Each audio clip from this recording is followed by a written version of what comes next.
listening to Everyday Engineering, the City of Madison's engineering podcast where we talk about infrastructure. Complex topics explained simply, from the water that flows down your drain to the rain and snow that drains into the lakes. By way the curbs and streets we design. City engineering touches your life in so many ways. Explained right now in Everyday Engineering. A snowy mess moves into our area, and you bet we look directly to our city's snow professionals. Why? Well, because the snow system impacts everything we do, everything we have planned that day. Our family's plan, our friends' plans, work's plan, children's plans, school, extra activities. Snow removal is so important, and that may include brine, but it can't be used for every snow system. But when is the right time to brine? Oh, it's a burning question. We're finding answers today. My name is Hannah Mohelnitzky, City of Madison Engineering Division Public Information Officer, also your host for this podcast, joined here today by Streets Division's Assistant Streets and Forestry Superintendent, Roger Kleist, and Engineering Division's Water Resource Engineer, Phil Gaebler. Thank you both for being here. Well, thanks for having us. Hi, Hannah. Hi, we're talking about brine. And before we get into the nitty-gritty about brine, can you both kind of just describe what your role is here at the city as it refers or relates to brine or snow removal? So, as the water resource engineer responsible for our water quality permit, Sure. and so that's with DNR, salt is one of the things that we have to track and say, here's how much salt we used last year, and then here's kind of the state of our lakes in regards to salt. So with that, I helped to run the city winter maintenance certification program through Yep. SaltWise and promote reductions in salt in all of our departments. Roger? As assistant superintendent, I oversee snow and ice operations and decide on how we're going to salt, sand, plow, kind of decide on what we're going to be doing for operations for the streets. So you are the person that we can thank, right? Is it only it's only thankful work? I wish it was that way. I know. We love Wisconsin winters, and we know everyone's got an opinion about how to handle the snow, and that's natural because it is disruptive. It impacts all of our lives. Let's start basic, because today we're going to talk about brine, which can be kind of complicated for some. It also can be as simple, which is what we're going to be talking and how we're going to be talking about it. So first things first, what is brine, and how is it different than salt, specifically, like rock salt?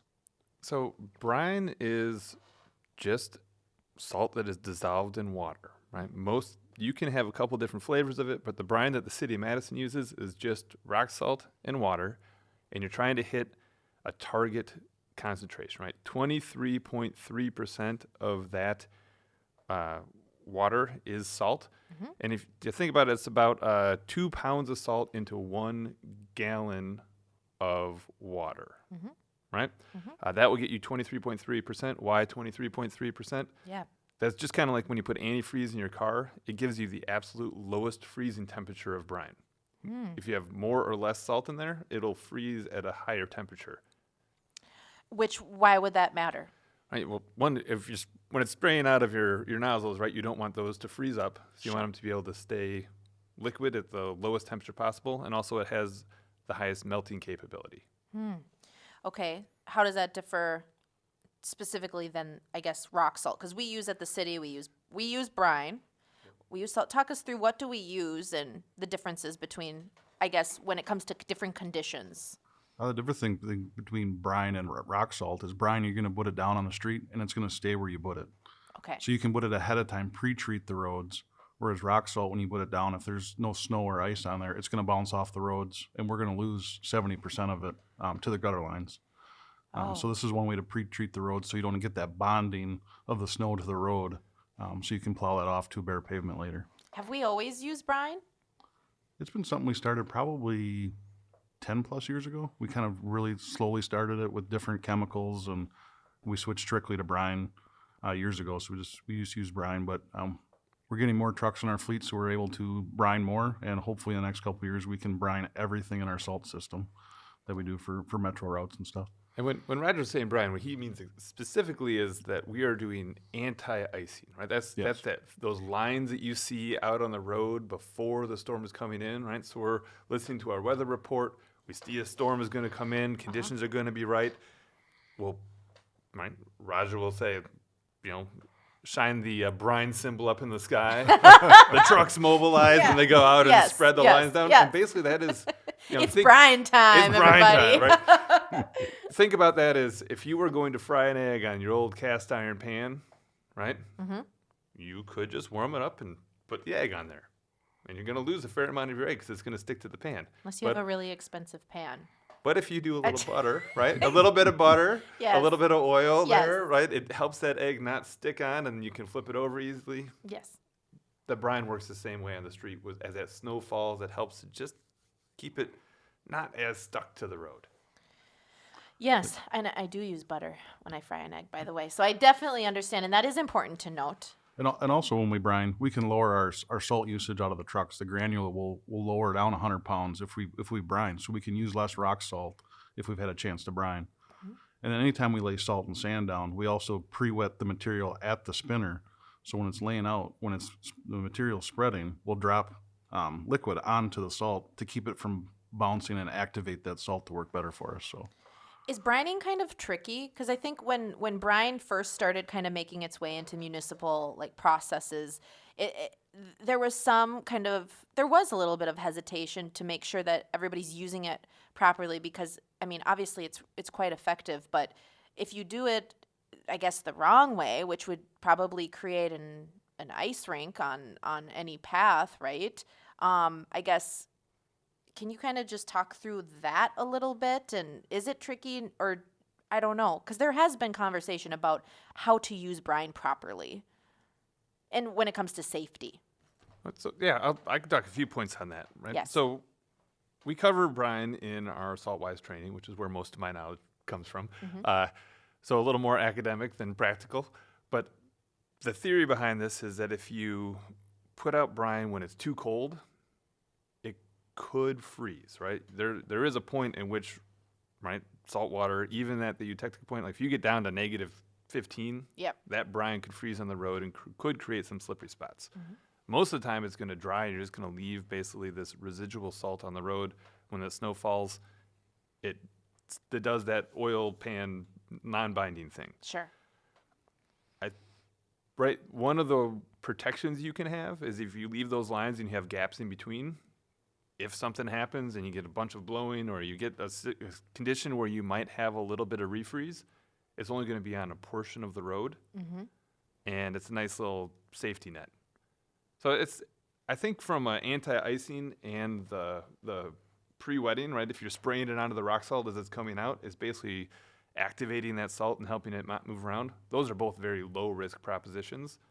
You get into the higher risk when you start to do direct liquid application, right? You're using brine to take the ice that's already formed on the road off.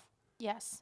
That one gets a little bit Maybe trickier. That's what I'm referring to. So I don't know if the common, I guess, brain like mine would understand the difference that you're brining rock salt to make it stick versus, I'm just thinking, which anybody who's not working for the city probably doesn't know the difference, but different with the direct application. So what's that then? You said when you're directly putting brine on. Right, so you could use the same truck that does the lines before a storm. Sure. And you ratchet up the application rate, right? Mm-hmm. You might be at 70 gallons per lane mile. It's pretty high rate. And Madison has not gone down that path yet, right? We're still in the pre-wetting zone because that's a much lower risk proposition. Yeah. If you start adding a liquid on top of a hard pack road or ice, right, you could turn it into a slip and slide. So we've been real cautious on not to put our brining application just direct liquid onto already covered roads. So that's what I'm asking about when I say, is it tricky? That's the part, the direct liquid application. That's something that we are not doing. Not on snow-covered and ice-covered roads. Not on snow-covered. It's pre-treated, like the day before the storm. Like if we didn't think we were going to have rain tomorrow for the storm, we'd be brining today. But there's a chance of rain the first couple hours that would wash that all off, so we're not going to do it today. Okay. Good moment to clarify, because if people are listening and they're not quite sure, that was good. Thank you. Thanks for clarifying that. But I will say people have had success on very high traffic high-speed roads, right? I-94 in Jefferson County, Yes. they use almost exclusively brine for direct liquid application, right? And they're doing it well. They're doing it well, and they had to make some major changes, right? They've increased their brine calling capacity. They do really quick routes, so they're out hitting the street many times during a storm with brine. Do I think we might get there at some point in Roger, my career? Yeah, maybe. we might get there with the city of Madison, but it is something that you have to practice and learn and adjust and tweak. And right now we're still working on, well, let's get the max amount of brine on our pre-wet so that it can work as effectively and not bounce off the road. Right. So that's the tricky part, the direct liquid application. Okay, got it, noted. Brine itself isn't tricky, but the direct liquid, how you use it in when we use it. Thank you, Roger. Thank you, Phil. Okay, moving forward, we didn't always know exactly to use brine or how to use brine, or what has that journey looked like, I guess? Our brine journey. Do you remember back when we didn't use brine? Yeah, it started when I was an operator, and we would just nonstop salt. We'd go out on our salt routes, and we'd never turn the salter off. Sure. And then they started getting the pre-wet system, so it would salt the or it would put liquid on the salt when it dropped. We started with that, and then we started getting a couple tanks to try calc chloride and beet juice in different areas. And those are really tricky as far as temperatures and conditions. So we've kind of transitioned to an easier one for us to work with than just straight salt brine.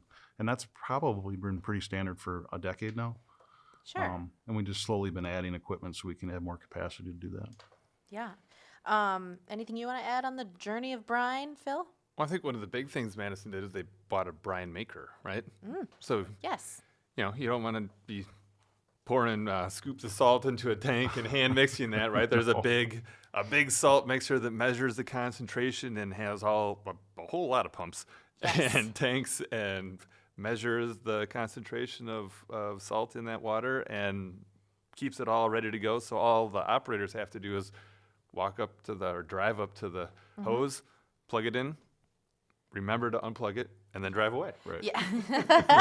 And it's the 23.3%. Is it Yep. 23.3? Did I You get got that it. number? Yes. So, I mean, yeah, because that's pretty precise. So that's good. Because here I think, oh, put a little bit of this in here, give it a little mix. No way. Not with how big of a city we are, not with anything. We need the maker, it sounds like. When did we get that? It's probably been a dozen years ago. So yeah, that's not it's- new, but we yeah. have that. But Yeah, that's nice. And we make a little extra in other contractors or municipalities come and get it from us. So Oh, that's nice. Oh, that's real nice. Okay. I guess walk us through a winter event. So we talked about a little bit of the pre-treat and that sort of thing. I guess if you could walk us through a winter event from the snowfall or the pre-forecast and how brine plays into that. we're kind of dealing with it now, but like I said, we're not going to be able to brine with this next storm. But we'll look at the forecast 24, 48 hours out, and if conditions are right, we'll start brining 24 hours before the day before, so it has a chance to sit on the roads, get everything brined, and it has time to dry up and be ready for us when the snow starts. But then we have to look at what's the temperatures, how's the wind going to be blowing, because if we have a lot of blowing and drifting and the colder temperatures, we might not brine either, because we don't want the salt and stuff will attract moisture and it'll pull it to that and maybe create ice in some of the heavier blowing areas we have in the city.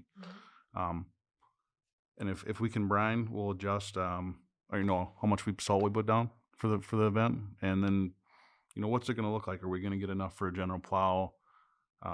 Is this going to be a one-time salting event? What's the moisture content of the snow? Is it really wet like it's going to be, or is it really dry and fluffy? And then what's the couple days after going to look like? It all plays a part into what we do to the beginning. It's all a giant puzzle piece you have to put together. You are snow professionals. You are. I mean, you're talking Yeah. about all these different people see snow, they see snow, but there's heavy snow, light, fluffy snow, like you said, but it all impacts our processes and our operations. And then a forecast has to be right. You just, You try. You'd probably try. I'm a former news lady, so Yeah. you know they try their darndest. But yeah, we need an accurate forecast for sure. I am with you on that. Yeah. 2022 Brine study. This is actually posted on their website right now. Researchers looked at data from 143 storms occurring in 10 counties across Wisconsin. It compared brine cleared routes to those nearby cleared with a traditional granular rock salt method. Data showed brine treated roads were clear, bare, wet condition more than 2 hours faster on average, more likely to show a higher friction rating, more efficient with material, reducing salt use on average by 23%. So basically, it's showing us that crews are clearing roads fast and effectively while using less salt. Sounds like a win-win-win-win-win. And 2 hours faster on average. What do you think of all of that? Does that apply here? I think it's completely accurate. You can definitely tell a difference between streets that are on our brine routes that aren't, or even the simple fact if someone's pre-wet system on their truck isn't working, so they're just doing granular because the pre-wet's not working, you can see a difference just in that, 8 gallons per ton that comes out. It's a huge. It's a huge benefit. Yes, Big win. Thank you. Brine time is winning. Right, and I will say that on that pre-wet, right, you can think of it kind of like your charcoal grill. If you have just a couple hot coals and then you pour a whole bag of charcoal on top of it, it will eventually light that charcoal. But it's going to take some time. Whereas if you kind of douse that with lighter fluid and light it, all those coals are going to get lit and burn much faster. Brine works just like lighter fluid, but with the salt, right? That salt needs to get wet. It needs to have contact of water between it and the ice before it can get in there and really help do all of its work. And that brine makes it happen fast. And speed is important with a storm because people are driving through it, right? You need to clear those roads fast. And there's only so much time before the cars will push the salt out of the travel lane and just get it in the curb or up on the terrace, or all it's going to do is kill the grass, contaminate the water, and not make the road safe. Well, if it takes us 2 hours to get through a salt route, we want that salt to be working before we come back through and plow it off before it actually gets activated. So it gets a chance to melt some of that snow, and then we can plow it off before it turns to ice. What does the public need to know about brine that they may not know? Here's your moment. You get probably questions about, or even just snow removal in general. What do they need to know about brine or snow removal? I would just say salting in general. We've changed a lot over the years, where we used to continuously salt the roads to keep them, try to bare pavement like other agencies have to because of their road conditions. We're doing it to keep it so it's safe, but also we're worried about how much salt we use. So we might salt a little bit before the storm starts to keep the bonding from happening, and then we'll plow it off. And towards the end of the storm, when the snow stops coming down, we'll put another layer of salt down, and that'll open everything up. So we're trying to reduce salt, but keep the road safe for everybody. Yes, there's a balance there. Yes. Phil, any thoughts? Yeah, on mine's that? less on just brine, but winter in general. Okay. Buy winter snow tires if you can afford them. Right? They are expensive, but they are great, right? There's studies out there that show that those are better than four-wheel drive, right? Four-wheel drive is not four-wheel stop. You always have four-wheel stop, but snow tires are a great safety feature to have. Yes. Not everyone is in that window, but if you are, spend your money there as opposed to your all-wheel drive vehicle. Number two, you can always drive slower. Oh, The speed limit is not the minimum, it's the maximum. When it's slippery out there or it's snowing, give your fellow residents a little extra space, Yes. right? Yes. Slow down. Slow down. Try out how slippery the road is on a Yes. side street Yes. at low speed, right? Yes. Be a very cautious driver. A lot of the excess salt use that goes out in the city is response to the worst drivers getting themselves into a bad situation and then that raising the bar of winter maintenance for everybody. And a lot of extra salt goes out that doesn't actually do anything for increasing safety, but it makes everybody feel a little better that we did something. Yeah.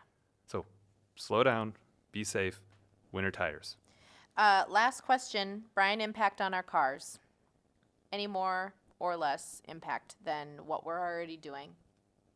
I would think if we're doing brining correctly and as much as we can, it's actually reducing the wear and tear from salt on the cars, because it's the same thing as rock salt, just in a water form, and it's more controlled, and it's reducing our granular, so we're actually putting less salt out while we're doing it. So it's impacting the health of your car, if anything. Anything else you want to say? Last word here, both of you. As we wrap up today, any last thoughts? So I'll say that, brine is one of the tools in our toolbox, and it has a huge impact on reducing the overall amount of salt we put out in the world. I can see a future where we have reduced, our salt use, our granular material, down to like a tenth of what we had 10 years ago, right? We're almost all brine with a little bit of granular to make sure that we don't get that Zamboni effect. We're not there yet, but if we look out on the horizon, I could see that future for us. Yay. Roger? A lot of our crews are out here trying to make the road safe for everybody that travels, lives in the city. Try to give them as much space and time as you can. They're trying to get you around the city, so they're working long hours. So give them some space, and we'll get the road safe for you. Thank you both for being here. This has been really helpful. Thank you both for coming. If you have a comment or question about this podcast, write in to us at engineering@cityofmadison.com. There's all sorts of winter resources on the Streets Division's website as well. Please check out our Engineering Division website full of resources about this topic, any other topics you want to learn about, because we are always here for you every day in engineering.